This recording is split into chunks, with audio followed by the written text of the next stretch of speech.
Esta historia está basada en hechos reales. Por respeto a las víctimas y sus familias, ciertos nombres y lugares han sido modificados. El contenido puede causar un fuerte impacto emocional. Nadie en la colonia sabía que ahí vivían niños. La casa de ladrillo rojo y ventanas tapadas con cartón se mantenía muda desde hace años, como si tragara los sonidos del barrio. Dentro, Aleida, de apenas 7 años, cuidaba a sus 2 hermanos menores como si hubiese nacido para eso. Nunca salían, nunca gritaban, nunca lloraban. Había reglas impuestas con golpes y miradas heladas. Su madre, Irene, trabajaba de noche y dormía de día. El padre se fue cuando Aleida tenía 3, y con él se fue también la idea de infancia. En el encierro, los días eran un bucle de hambre, silencio y esperas. Ninguno de los niños iba a la escuela, nadie hablaba. Hasta que un día, sin razón aparente, el hermano menor, Julián, empezó a pronunciar palabras que nadie le había enseñado. Palabras que ni siquiera Irene comprendía. Fue entonces que Aleida empezó a recordar cosas que había enterrado profundamente. Aleida aprendió a moverse sin hacer ruido. A los 5 ya sabía calentar tortillas sin quemarse, cambiar pañales con una sola mano y adivinar los estados de ánimo de su madre solo por el sonido de la puerta al cerrarse. Su mundo era ese cuarto húmedo donde dormían los 3 en un colchón manchado que olía a plástico viejo y sudor seco. La televisión polvosa del pasillo estaba rota desde que su padre aventó una cerveza contra la pantalla. Irene nunca la mandó reparar. En esa casa no se necesitaban voces, ni risas, ni imágenes. Solo sobrevivir. Julián, el más pequeño, pasaba horas observando las sombras en el techo. A veces reía solo, como si alguien invisible le hablara. Aleida lo observaba con una mezcla de miedo y ternura. Había días en que deseaba ser él, tan pequeño que nadie le exigiera nada. Pero luego pensaba en la voz áspera de su madre y se convencía de que nadie en esa casa estaba a salvo, ni siquiera el silencio. La única vez que intentó salir a la calle fue a los 6, cuando escuchó a otros niños jugar fútbol frente a la tienda. Caminó hasta la puerta, descalza, con las manos temblando. Apenas giró la perilla, Irene apareció como un espectro y le lanzó una cachetada tan seca que le zumbó el oído por días. Esa noche no hubo cena. Esa noche aprendió que la libertad se pagaba caro. Empezaron los murmullos del niño a los 2 años y medio. Al principio eran sonidos sueltos, guturales, como ecos de palabras rotas. Aleida pensó que eran balbuceos normales, pero con los días, Julián empezó a repetir frases completas, estructuras que nunca había escuchado en casa. Decía cosas como, las puertas no existen, o la sangre también duerme. Irene lo miraba raro cuando hablaba, pero no lo detenía. El otro hermano, Mateo, permanecía mudo, siempre abrazando un zapato viejo como si fuera un tesoro. Aleida intentó enseñarle a hablar, pero cada vez que abría la boca, Mateo gritaba y se escondía bajo la cama. Una noche, Julián le susurró a Aleida mientras ella le ponía la camiseta, «Antes, tú también hablabas». Aquella frase le cayó como un puñal. ¿Cómo podía saber eso? Ella no recordaba haber hablado nunca, al menos no en voz alta. Esa misma noche soñó con un columpio oxidado y una voz masculina que le cantaba una canción que no reconocía. Al despertar, tenía los puños apretados y la garganta seca. Comenzó a escribir en pedazos de cartón lo poco que recordaba. Palabras sueltas, parque, gritos, papá, rojo. Esconder esos pedazos bajo el colchón se volvió su secreto, su forma de seguir cuerda. Julián encontró uno y lo llevó con una sonrisa hasta la cocina. Irene lo vio y su rostro se transformó. Rompió el cartón, tomó a Aleida del cabello y la arrastró por el piso hasta la regadera. Le abrió el agua fría y la dejó ahí, temblando, con la ropa empapada. «Aquí no se escribe», le gritó. «Aquí se obedece». Esa fue la primera vez que Aleida sintió verdadero odio por su madre. No miedo, odio. Empezó a contar los días observando cómo la luz entraba por una rendija en la pared. Cada rayo una línea, cada línea una esperanza. No sabía qué esperaba exactamente. Una patrulla, una vecina curiosa, una llamada equivocada. Algo que rompiera ese mundo hermético donde el tiempo se pudría. Una tarde, mientras Irene dormía profundamente después de una doble jornada, Julián le pidió a Aleida que lo llevara al baño. No era raro, solía hacerlo seguido, pero esta vez, al entrar, le dijo con voz tranquila: «Yo sí recuerdo la casa anterior». Aleida se quedó inmóvil. Había un perro y una señora que cantaba. Tú llorabas mucho. Aleida sintió un vértigo, como si el piso se hundiera. «¿Qué señora?», preguntó. Julián se encogió de hombros. «La que olía a café». La imagen vino de golpe. Una cocina con mosaicos verdes, una taza humeante, una mujer morena con trenzas cantando boleros. Aleida sintió náuseas. Algo no cuadraba. Esa no era su madre. Esa no era esta casa. Empezó a sospechar que su vida no había empezado ahí, que antes de esas paredes había habido otro mundo, una historia enterrada. Intentó preguntarle a Irene, en una noche donde el silencio parecía más espeso que de costumbre. La encontró en la sala fumando, con la mirada perdida. «¿Vivíamos en otra casa?», preguntó. Irene no respondió, solo dejó caer el cigarro en un vaso de cerveza y murmuró: «A ti se te olvidó porque así era mejor». Esa noche, Aleida no durmió. Se quedó despierta, observando a sus hermanos respirar. Empezó a acariciar la idea de que tal vez, solo tal vez, había una salida, que no todo era encierro, pero sabía que algo más tendría que romperse antes. Y lo peor estaba por venir. La lluvia llegó sin previo aviso, como una rabia que escupía el cielo. Era septiembre y el techo de lámina no aguantaba más. Las goteras crearon charcos dentro de la casa y el olor a humedad se volvió insoportable. Irene salió una noche a trabajar y no volvió al amanecer. Aleida no se preocupó. A veces se quedaba con algún cliente o dormía en la casa de alguna amiga, pero pasaron 2 días, luego 3, y nadie tocó la puerta. Nadie preguntó por ellos. Nadie parecía notar que una casa con niños dentro se estaba pudriendo en su silencio. Con lo poco que quedaba en la despensa, Aleida preparó arroz hervido con agua salada. No había gas, así que calentó el agua en una lata sobre una vela. Julián seguía hablando solo, con palabras que no eran de su edad. A veces se sentaba frente a la pared y decía cosas como «La abuela viene por nosotros» o «El tiempo no es redondo». Aleida empezaba a sentir miedo real, no del encierro, sino de que su hermano supiera cosas que no debía. El hambre golpeaba lento, como una campana muda. Mateo se debilitaba más rápido. Dormía todo el día, solo despertaba para beber agua.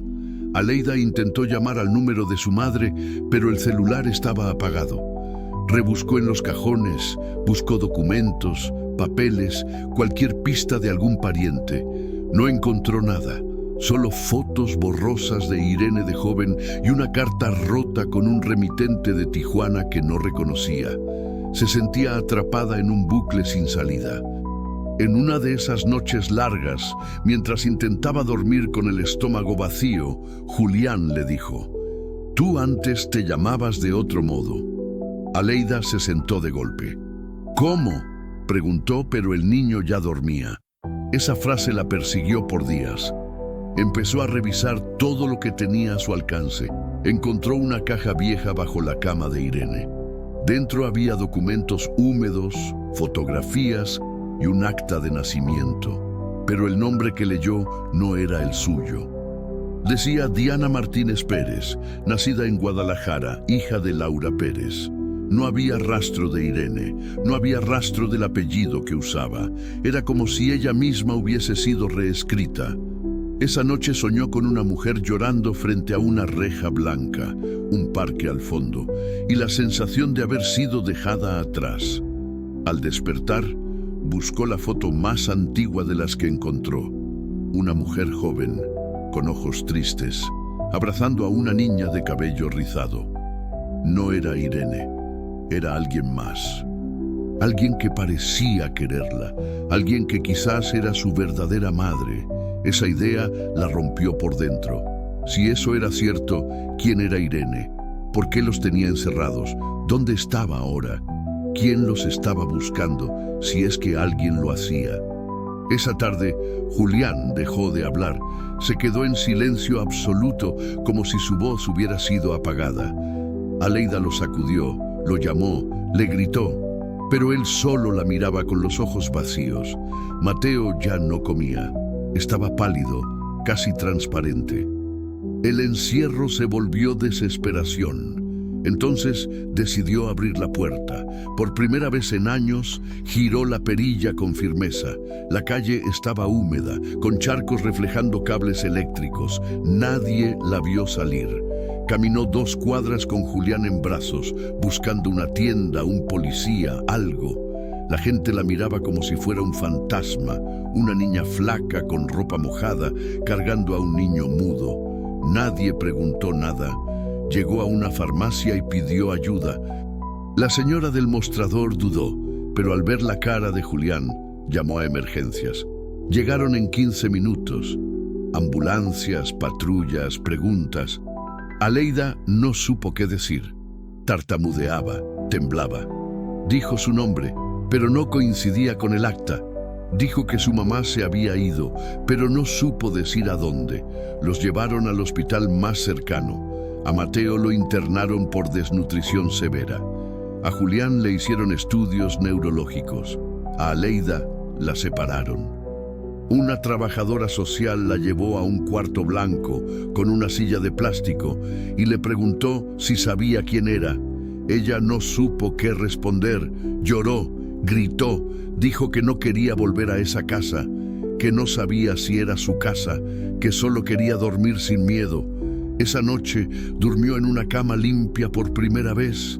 Lloró en silencio, abrazando una manta que olía a lavanda. Al día siguiente vino una psicóloga. Le habló suave, con voz de canción. Le mostró fotos de diferentes mujeres. En una de ellas, Aleida reconoció los ojos. No los de Irene, los de la mujer de su sueño. ¿La conoces?, preguntó la psicóloga. Aleida asintió. Creo que es mi mamá. Todo se volvió confuso después. Pruebas de ADN, entrevistas, papeles. Irene no era su madre. Había sido su tía, la hermana de Laura. Se la llevó cuando tenía 4 años, después de que su madre cayera en una crisis mental. Nunca la registró legalmente. Nadie supo. Nadie buscó, nadie preguntó, hasta que Aleida se atrevió a abrir la puerta. A Aleida le dieron un número nuevo, una carpeta con su caso, una trabajadora social y una promesa que nadie supo cumplir. Todo va a estar bien. La separaron de sus hermanos durante las primeras semanas. A Mateo lo enviaron a un área especial para monitorear su estado nutricional. Y Julián fue derivado a un centro psicológico en Tlaquepaque, donde especialistas intentaban entender su extraño lenguaje. Aleida fue llevada a un albergue DIF en el centro de Guadalajara, un edificio antiguo con olor a desinfectante y gritos lejanos. Ahí, entre literas oxidadas y niñas con historias peores que la suya, empezó a derrumbarse. No comía, no hablaba. A veces, en las noches, gritaba dormida. Veía la casa. Veía a Irene con los ojos rojos, con una cuchara en la mano, diciéndole que el mundo era una trampa. Se orinaba en la cama y luego se golpeaba sola en la cabeza, intentando olvidar. La psicóloga que la atendía, la misma que le mostró la foto de su madre biológica, Insistía con preguntas suaves, ejercicios, dibujos. Pero Aleida no quería dibujar, no quería hablar. Sentía que cada palabra podía abrir una herida nueva. Hasta que un día, sin entender por qué, pidió un lápiz. No dibujó una casa, ni un árbol, ni a su familia. Escribió. En una hoja rayada escribió: yo me llamo Diana. Fue la primera vez que reconoció ese nombre como propio. La terapeuta lo leyó con los ojos húmedos y no dijo nada. Solo le dejó más hojas, más lápices. Diana, que aún era Aleida en sus pesadillas, empezó a escribir fragmentos sueltos de recuerdos. Una risa bajo la lluvia, una muñeca rota, un carrito rojo que alguien empujaba en un patio. No sabía si eran reales, pero dolían como si lo fueran. A la semana siguiente, la visitaron del juzgado. Le dijeron que habían encontrado a su madre, Laura, en un centro psiquiátrico del estado. Había estado internada desde hace 6 años, diagnosticada con esquizofrenia paranoide. Al parecer, nadie la creyó cuando denunció que su hermana se había llevado a su hija. La tacharon de loca, le quitaron la custodia. Nadie buscó más allá. Diana no supo cómo reaccionar. Una madre viva, pero rota. Una verdad escondida bajo diagnósticos y abandono. Le ofrecieron visitarla. Diana dijo que sí. El centro estaba en las afueras, entre campos de maíz secos y caminos de tierra. La llevaron una mañana gris, escoltada por una asistente del DIF. Laura estaba sentada en una banca del jardín, delgada, con la mirada perdida. Cuando vio a Diana, se levantó temblando. No corrió, no gritó, solo susurró: mi niña. Diana no lloró, no la abrazó. Solo se quedó ahí, inmóvil, sintiendo que algo dentro de ella se rompía y se acomodaba al mismo tiempo. Pasaron horas sin hablar, solo se miraron. Laura le mostró una caja de madera donde guardaba recortes, dibujos viejos, mechones de cabello. Todo lo que la mantenía cuerda, todo lo que alguna vez fue su hija. En esa caja había una carta que Diana reconoció al instante. La misma que encontró rota en la casa de Irene. La carta que nunca llegó. Te busqué, dijo Laura, pero nadie me creyó. Diana solo asintió. No podía hablar. Su voz estaba enterrada debajo de años de silencio. La visita terminó y el regreso fue en silencio. Esa noche escribió por primera vez una carta, no para su madre ni para Irene, para Julián. Le escribió sobre el nombre que había recordado, sobre la mujer del columpio, sobre la caja con dibujos. La carta nunca fue enviada. La guardó debajo de su almohada. Al día siguiente, la noticia llegó como un golpe.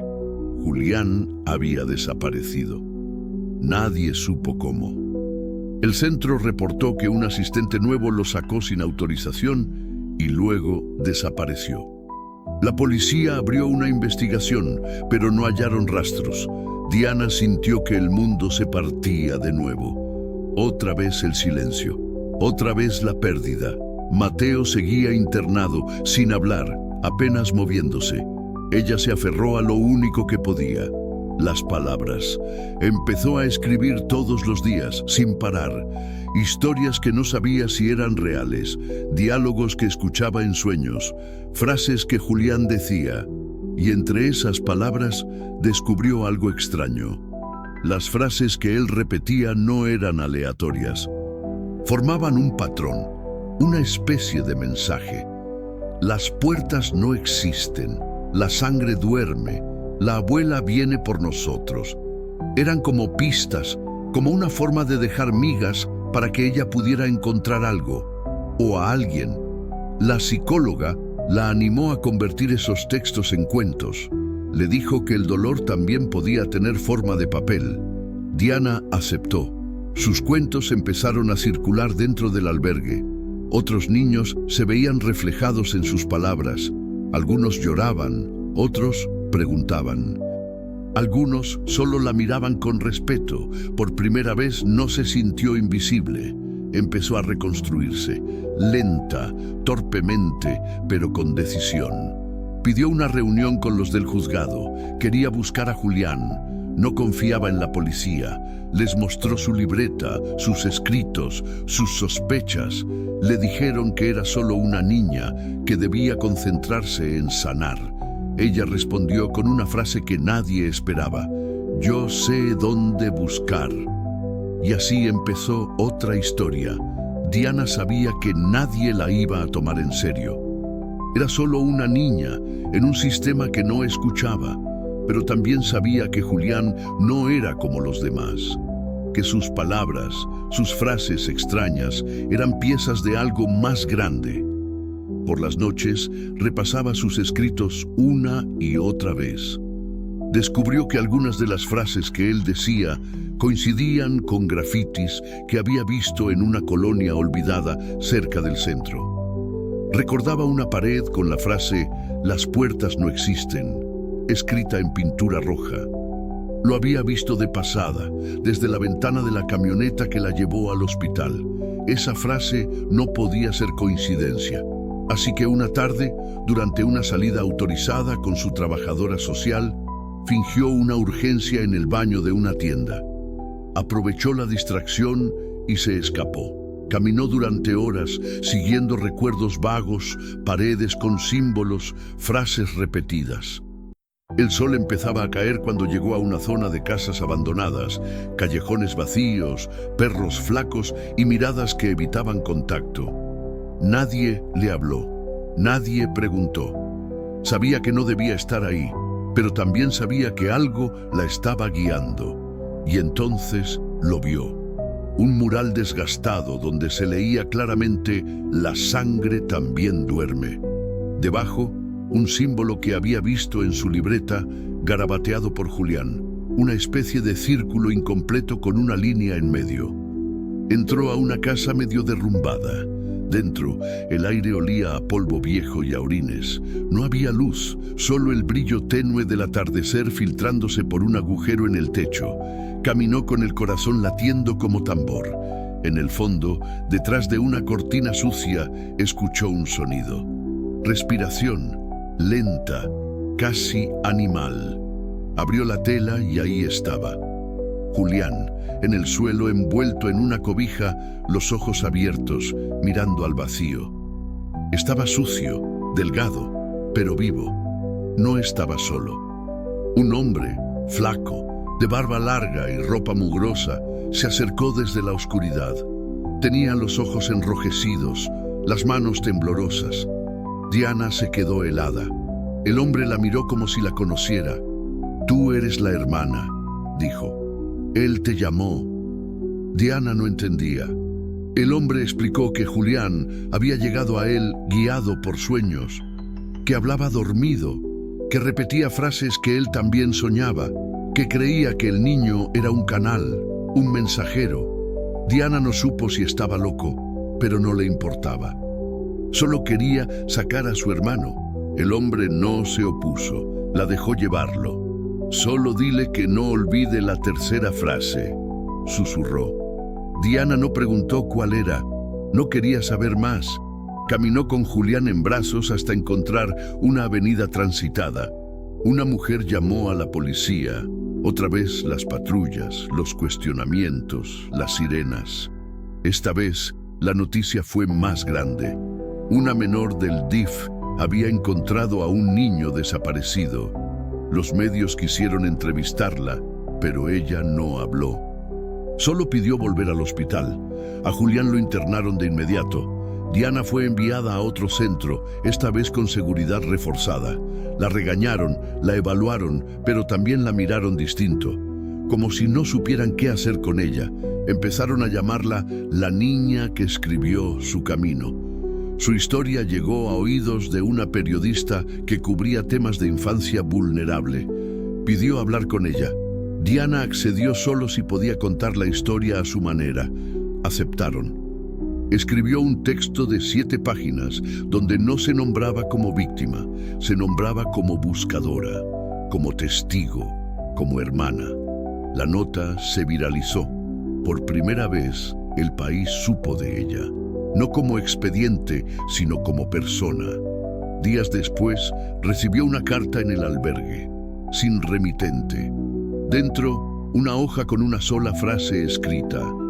La tercera frase es: el silencio no es olvido. Diana sintió un escalofrío. Recordó a Julián murmurándola mientras dormía. Recordó al hombre en la casa abandonada. Todo era un ciclo. Todo estaba conectado. Empezó a escribir un nuevo cuento, uno que no terminaba en rescate, uno donde el silencio se transformaba en memoria, donde los olvidados hablaban por fin. A Julián lo dieron de alta semanas después. No volvió a hablar, pero escribía frases sueltas, imágenes, palabras en clave. Diana las recopilaba, las analizaba. Era su forma de seguir conectados. Mateo, en cambio, fue dado en adopción. Un matrimonio del norte lo acogió después de una larga evaluación. Diana no los conoció. Solo supo que vivía en una casa con jardín, que tenía un perro, que a veces reía. No lo volvió a ver. La psicóloga le preguntó si eso le dolía. Diana respondió que sí, pero que prefería saberlo lejos que muerto.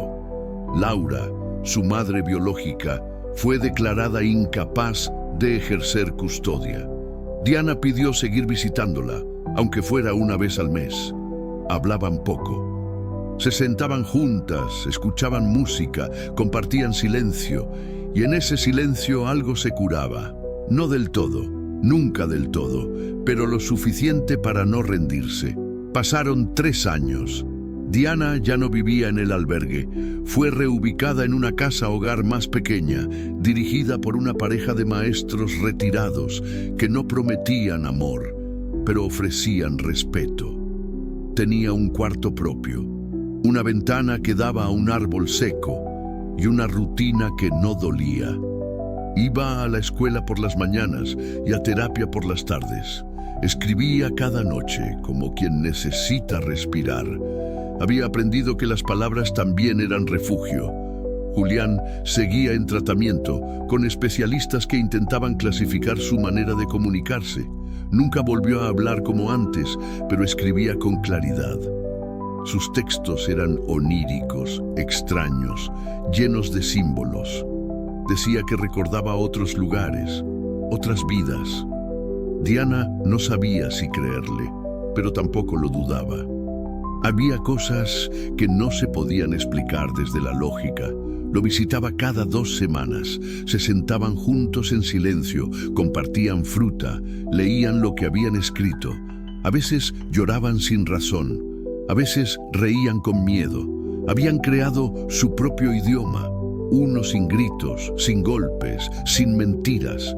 Una noche, mientras revisaba una caja con antiguos escritos de Julián, encontró algo que nunca había visto.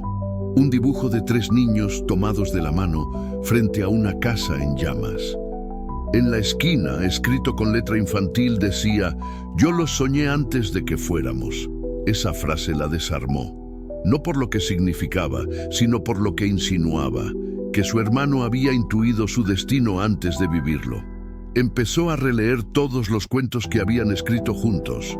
Empezó a notar patrones, conexiones, ecos entre sus recuerdos y sus palabras.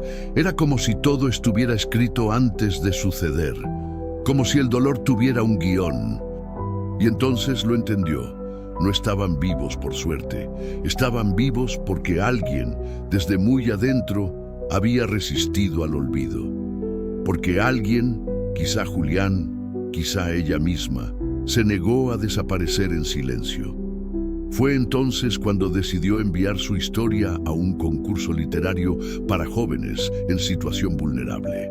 No lo hizo por fama, lo hizo porque necesitaba que alguien más leyera, que alguien más sintiera lo que ellos vivieron. El texto no ganó, pero un editor lo leyó y se comunicó. Le ofrecieron publicar un libro con seudónimo, con ilustraciones de su hermano. Lo titularon Los que nacieron encerrados. Fue publicado por una pequeña editorial independiente. No se volvió un bestseller, pero llegó a manos de quien debía llegar. En una secundaria de Zapopan, una niña leyó el libro y reconoció una frase. Era igual a una que su padrastro le susurraba por las noches. Se armó de valor, habló, lo denunció, salvó a su hermana menor. En otra colonia, un trabajador de limpieza encontró el libro en la basura. Lo leyó en una noche y decidió buscar a su hija, a la que no veía desde que su expareja se la llevó sin dejar rastro. Diana nunca supo esos detalles, pero recibió cartas, muchas, de niños, de adultos, de ancianas, cartas con dibujos, con lágrimas, con rabia, agradecimientos por haber escrito lo que nadie quería decir. Un día recibió una carta sin remitente, solo un sobre blanco con una hoja dentro. Decía, ella nunca volvió, pero tú sí. No había firma, reconoció la caligrafía. Era de Irene. No supo cómo ni desde dónde la escribió, pero la guardó. No por nostalgia, por memoria. Esa noche soñó con la casa. No estaba vacía ni en ruinas. Era una casa nueva, con paredes blancas y una puerta abierta. Sus hermanos jugaban en el patio. Su madre biológica tejía bajo la sombra de un árbol. Irene no estaba. Nadie preguntaba por ella. Diana despertó con una calma extraña. No era felicidad. Era otra cosa. Algo parecido a la paz. Había aprendido que no todas las heridas cierran, que algunas simplemente dejan de sangrar. Aprendió también que hablar era peligroso, pero callar era fatal. Que a veces sobrevivir no es escapar, sino contar lo que te hicieron. Una tarde, frente a un grupo de niños nuevos en el albergue, le pidieron leer algo en voz alta. Eligió su primer cuento. Lo leyó con voz firme, sin temblar. Al terminar, nadie aplaudió.